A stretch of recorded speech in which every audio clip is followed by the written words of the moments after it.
ഏഷ്യയുടെ ഭൂപടം മാറ്റി വരയ്ക്കാൻ പോകുന്ന ലോകം ഇതുവരെ കാണാത്ത ഒരു നിശബ്ദ യുദ്ധത്തിന്റെ തുടക്കം. അതിർത്തിയിൽ തോക്കുകൾ നിശബ്ദമാകുമ്പോഴും ഹിമാലയത്തിൽ നിന്നും ഉത്ഭവിച്ച് പാകിസ്ഥാനിലെ ദശലക്ഷക്കണക്കിന് ജനങ്ങളുടെ ദാഹമകറ്റുന്ന ആ നദീ പ്രവാഹങ്ങൾ ഇനി ഭാരതത്തിന്റെ ഉരുക്കുമുഷ്ടിക്കുള്ളിലാകാൻ പോവുകയാണ്. ഓപ്പറേഷൻ സിന്ദൂർ പുതിയ രൂപത്തിൽ അവതരിക്കുന്നു. 1960 മുതൽ ഭാരതം കാണിച്ച ഉദാരത നമ്മുടെ അയൽ രാജ്യം ഭീകരവാദം കൊണ്ട് നേരിട്ടപ്പോൾ ഡൽഹിയിലെ അധികാര കേന്ദ്രങ്ങളിൽ നിന്നും ആ മാരകമായ തീരുമാനം പുറത്തു വന്നു. Blood and water cannot flow together. രക്തവും വെള്ളവും ഇനി ഒരുമിച്ചൊഴുകില്ല. ഇന്നത്തെ വീഡിയോയിൽ നമ്മൾ ചർച്ച ചെയ്യുന്നത് പാകിസ്ഥാനെ സാമ്പത്തികമായും സാമൂഹികമായും വീണ്ടും വീണ്ടും തകർക്കാൻ പോകുന്ന, എന്നാൽ ഭാരതത്തിന് ചരിത്രപരമായ നേട്ടം സമ്മാനിക്കുന്ന ഷാപൂർ ഖന്ദി ബാരേജ് പദ്ധതിയെക്കുറിച്ചാണ്. 46 വർഷത്തെ കാത്തിരിപ്പ്, പതിറ്റാണ്ടുകൾ നീണ്ട നിയമ പോരാട്ടം, ഒടുവിൽ പാകിസ്ഥാനെ മുട്ടുകുത്തിക്കുന്ന ആ മാസ്റ്റർ പ്ലാൻ യാഥാർത്ഥ്യമാകുന്നു. ഈ വേനൽക്കാലം പാകിസ്ഥാന് വെറും ഒരു വേനലായിരിക്കില്ല. അത് അവരുടെ സമ്പദ് വ്യവസ്ഥയുടെയും കൃഷിയുടെയും ശവപ്പെട്ടിയിലെ അവസാനത്തെ ആണിയായിരിക്കും. എന്താണ് ഈ നീക്കത്തിന് പിന്നിലെ രഹസ്യങ്ങൾ? ഭാരതം എങ്ങനെയാണ് ഈ വാട്ടർ ബോംബ് പ്രയോഗിക്കുന്നത്? നമുക്ക് വിശദമായി പരിശോധിക്കാം. നമുക്ക് 1960 ഒന്ന് പിന്നോട്ട് പോകാം. വിഭജനത്തിന് ശേഷം ഭാരതവും പാകിസ്ഥാനും തമ്മിലുള്ള ഏറ്റവും വലിയ തർക്കം നദീജലത്തെ ചൊല്ലിയായിരുന്നു. ലോക ബാങ്കിന്റെ മധ്യസ്ഥതയിൽ ഉണ്ടാക്കിയ സിന്ധു നദീജല കരാർ അഥവാ ഇൻഡസ് വാട്ടർ ട്രീറ്റി ലോകത്തിലെ ഏറ്റവും ദയാപൂർവമായ കരാറുകളിൽ ഒന്നായിരുന്നു.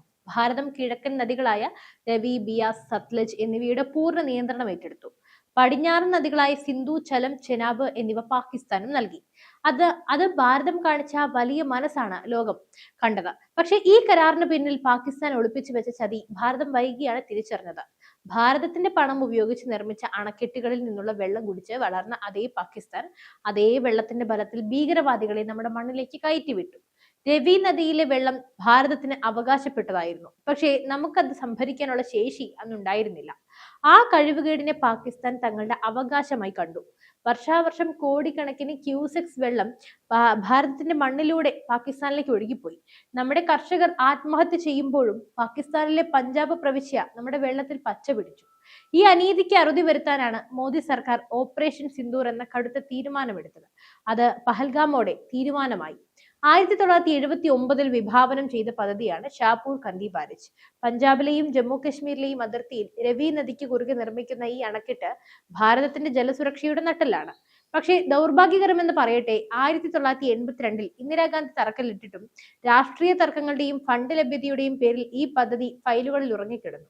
2014 അധികാരത്തിൽ വന്ന നരേന്ദ്രമോദി സർക്കാർ ഈ ഫയലുകൾ പൊടിതട്ടിയെടുത്തു. പാകിസ്ഥാന് നൽകുന്ന ഓരോ തുള്ളി വെള്ളവും ഭാരതീയരുടെ അവകാശമാണെന്ന് അദ്ദേഹം പ്രഖ്യാപിച്ചു. 2018 ഇതിനെ നാഷണൽ പ്രൊജക്ടായി പ്രഖ്യാപിച്ചുകൊണ്ട് 485 കോടി രൂപ പെട്ടെന്ന് അനുവദിച്ചു. എന്താണ് ഈ പദ്ധതിയുടെ ഗുണം? പാകിസ്ഥാനിലേക്ക് ഒഴുകിയിരുന്ന ഏകദേശം 1150 ക്യൂസെക്സ് വെള്ളം ഇനി ഇന്ത്യയിൽ തന്നെ നൽകും. ജമ്മു കശ്മീരിലെ കത്വ, സാംബ ജില്ലകളിലെ 5000 ഹെക്ടറിലധികം കൃഷിഭൂമി ഇനി ഈ വെള്ളത്തിൽ തഴച്ചു വളരും.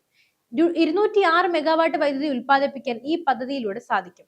ഈ മാർച്ച് അവസാനത്തോടെ ഇതിന്റെ നിർമ്മാണം പൂർത്തിയാകും. അതായത് വരുന്ന വേനൽക്കാലത്ത് പാകിസ്ഥാനിലെ ലാഹോറും മുൾട്ടാനും കരിഞ്ഞുണങ്ങുമ്പോൾ ഭാരതത്തിന്റെ കർഷകർക്ക് സമൃദ്ധിയുടെ കാലമായിരിക്കും. ഈ അടുത്താണ് ജമ്മു കശ്മീർ മന്ത്രിയായ ജാവേദ് അഹമ്മദ് റാണ ഈ ഓപ്പറേഷനെ കുറിച്ച് നിർണായകമായ വെളിപ്പെടുത്തൽ നടത്തിയത്. പാകിസ്ഥാനിലേക്ക് പോകുന്ന വെള്ളം നമ്മൾ എന്തിനു തടയണം എന്ന ചോദ്യത്തിൽ അദ്ദേഹം നൽകിയ മറുപടി ഓരോ ഭാരതീയന്റെയും അഭിമാനം ഉയർത്തുന്നതാണ്. അദ്ദേഹം പറഞ്ഞു, നമ്മുടെ കർഷകർ ദാഹിച്ചു നിൽക്കുമ്പോൾ എന്തിനാണ് നമ്മൾ പാകിസ്ഥാന്റെ കാര്യം നോക്കുന്നത്? അവരുടെ പ്രശ്നങ്ങൾ അവർ തന്നെ തീർക്കട്ടെ.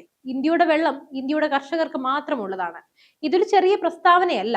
പതിറ്റാണ്ടുകളായി പാകിസ്ഥാനെ ഭയന്നിരുന്ന ഇന്ത്യൻ രാഷ്ട്രീയത്തിൽ വന്ന വലിയ മാറ്റമാണിത്. മുമ്പ് പാകിസ്ഥാൻ പരാതിപ്പെടുമോ എന്ന് ഭയന്ന് വികസന പദ്ധതികൾ ഉപേക്ഷിച്ചിരുന്ന സ്ഥാനത്ത് ഇന്ന് നമ്മൾ നമ്മുടെ അവകാശങ്ങൾ മുറിച്ചു ചോദിച്ചു വാങ്ങുന്നു. പാകിസ്ഥാൻ ഇതിനോടകം തന്നെ ഹേഗിലെ അന്താരാഷ്ട്ര കോടതിയെ സമീപിച്ചിട്ടുണ്ട്. പക്ഷേ ഇന്ത്യയുടെ മറുപടി ഒന്നേയുള്ളൂ: നിയമപരമായി ഈ വെള്ളം ഞങ്ങളുടേതാണ്, അത് ഞങ്ങൾ ഉപയോഗിക്കും. നമുക്ക് പാകിസ്ഥാന്റെ അവസ്ഥയൊന്ന് നോക്കാം. ഒരു രാജ്യം എന്ന നിലയിൽ പാകിസ്ഥാൻ നിലനിൽക്കുന്നത് തന്നെ സിന്ധു നദിയുടെ വ്യവസ്ഥയിലാണ്.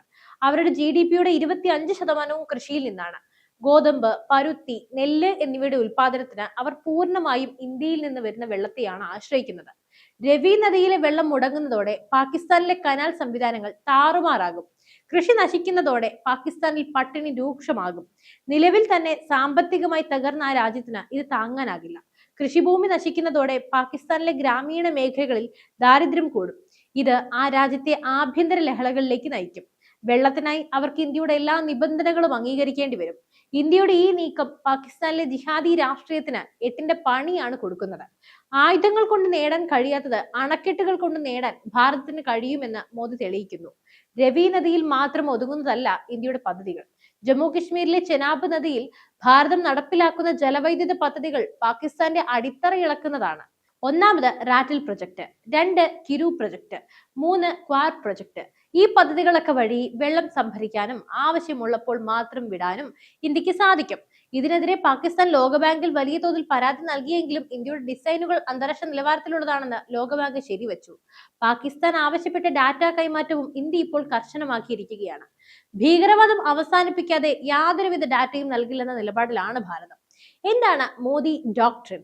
2016 ഉറി ആക്രമണത്തിന് ശേഷം പ്രധാനമന്ത്രി നടത്തിയ ആ വിഖ്യാത പ്രസ്താവന ഒന്ന് ഓർക്കാം. അന്നത്തെ ആ ഒരു പ്രസ്താവന അതൊരു വൈകാരിക പ്രകടനം മാത്രമായിരുന്നില്ല, മറിച്ചൊരു വലിയ നയതന്ത്ര മാറ്റമായിരുന്നു. പിന്നീട് പഹൽഗാമിലും അദ്ദേഹം വലിയൊരു പ്രസ്താവന നടത്തി. മോറൽ സുപ്പീരിയോറിറ്റി എന്ന നയം ഉപേക്ഷിച്ചു. നീ ഞങ്ങളെ ആക്രമിച്ചാൽ ഞങ്ങൾ നിന്നെ ദാഹജലം ഊട്ടിക്കും. ഈ ഒരു പ്രായോഗിക ബുദ്ധിയിലേക്കാണ് ഇന്ത്യ മാറിയത്. ഭീകരവാദികളെ സഹായിക്കുന്ന പാകിസ്ഥാൻ സൈന്യത്തിന് വെള്ളം നൽകുന്നത് നമ്മുടെ സൈനികരോട് ചെയ്യുന്ന ദ്രോഹമാണെന്ന് സർക്കാർ തിരിച്ചറിഞ്ഞു. ഇതിന്റെ ഭാഗമായിട്ടാണ് സിന്ധു നദീജല കരാറിലെ ലൂപ്പ് ഹോളുകൾ ഇന്ത്യ ഉപയോഗപ്പെടുത്താനായി തുടങ്ങിയത്. കരാർ ലംഘിക്കാതെ തന്നെ എങ്ങനെ പാകിസ്ഥാനെ തകർക്കാം എന്നതിന്റെ ഉദാഹരണമാണ് ഷാപൂർ കന്തി. ഈ വിഷയത്തിൽ ചൈനയുടെ പങ്കും നമ്മൾ ചർച്ച ചെയ്യേണ്ടതാണ്. പാകിസ്ഥാന്റെ ഏറ്റവും വലിയ സുഹൃത്തായ ചൈന ബ്രഹ്മപുത്ര നദിയിൽ ഡാമുകൾ പണിത് ഇന്ത്യയെ സമ്മർദ്ദത്തിലാക്കാൻ ഇപ്പോൾ ശ്രമിക്കുന്നുണ്ട്. എന്നാൽ ഇന്ത്യ ഇപ്പോൾ പാകിസ്ഥാനെതിരെ ചെയ്യുന്ന നീക്കം ചൈനയെയും അമ്പരപ്പിച്ചിരിക്കുകയാണ്. അന്താരാഷ്ട്ര തലത്തിൽ ഇന്ത്യയുടെ പ്രതിച്ഛായ ഇന്ന് വളരെ ശക്തമാണ്. അമേരിക്കയോ യൂറോപ്പോ പാകിസ്ഥാന്റെ നിലവിളികൾ കേൾക്കാൻ തയ്യാറല്ല. കാരണം ഭീകരവാദത്തിന്റെ പ്രഭവ കേന്ദ്രം പാകിസ്ഥാനാണെന്ന് ലോകത്തിനെല്ലാം അറിയാം. അതുകൊണ്ട് തന്നെ ഇന്ത്യയുടെ ഈ വാട്ടവാർ നീതിയുക്തമാണെന്ന് ലോകം തന്നെ വിശ്വസിക്കുന്നു. മാത്രവുമല്ല, അവർ നമ്മളെ ചേർത്ത് പിടിക്കുന്നു. നമുക്ക് അപ്പുറത്തെ കരയിലെ ദുരന്തം മാത്രം കണ്ടാൽ പോരാ, ഇപ്പുറത്തെ കരയിലെ സന്തോഷവും കാണണം. പഞ്ചാബിലെ 5000 ഹെക്ടറിലധികം വരുന്ന ഭൂമിയിൽ ഇനി 3 വിളകൾ ഇറക്കാൻ കർഷകർക്ക് സാധിക്കും. 46 വർഷമായി തരിച്ചു കിടന്ന ഭൂമി പച്ച പിടിക്കും. ജമ്മു കാശ്മീരിലെ ജനങ്ങൾക്ക് കുടിവെള്ളത്തിനും കൃഷിക്കുമുള്ള വെള്ളം സുലഭമാകും. ഇത് ആ മേഖലയിലെ തൊഴിലില്ലായ്മ കുറയ്ക്കാനും സമ്പദ് വ്യവസ്ഥയെ ഉത്തേജിപ്പിക്കാനും സഹായിക്കുന്നതാണ്. ആർട്ടിക്കിൾ 370 റദ്ദാക്കിയതിനു ശേഷം നടക്കുന്ന ജമ്മു കാശ്മീരിൽ നടക്കുന്ന ഏറ്റവും വലിയ വികസന വിപ്ലവങ്ങളിലൊന്നായി ഇതിനെ നമുക്ക് കാണാനും സാധിക്കും. അവ സംരക്ഷിക്കാനും ശത്രുവിനെ നേരെ തിരിച്ചുവിടാനും ഇത് ഭാരതത്തിന് കരുത്തുണ്ട്. ഈ വേനൽക്കാലത്ത് ഷാപൂർ കന്തിയിലെ ഷട്ടറുകൾ അടയുമ്പോൾ അത് പാകിസ്ഥാനിലെ ഭീകരവാദത്തിന്റെ അന്ത്യം കുറിക്കാനുള്ള തുടക്കമാകട്ടെ. ഇത് നമുക്ക് പ്രത്യാശിക്കാവുന്നതാണ്. എന്തായാലും ഈ വീഡിയോയെ കുറിച്ചുള്ള നിങ്ങളുടെ അഭിപ്രായങ്ങൾ താഴെ കമന്റ് ചെയ്യുക. ഭാരതത്തിന്റെ ഈ കടുത്ത നീക്കത്തെ നിങ്ങൾ പിന്തുണയ്ക്കുന്നുണ്ടോ? പാകിസ്ഥാനിലേക്കുള്ള വെള്ളം പൂർണ്ണമായും നിർത്തലാക്കണോ? തീർച്ചയായും നിങ്ങളുടെ അഭിപ്രായങ്ങൾ താഴെ കമന്റ് ബോക്സിൽ രേഖപ്പെടുത്തൂ. മറ്റൊരു വാർത്തയും വിഷയമായി വീണ്ടും എത്തും വരെ നന്ദി.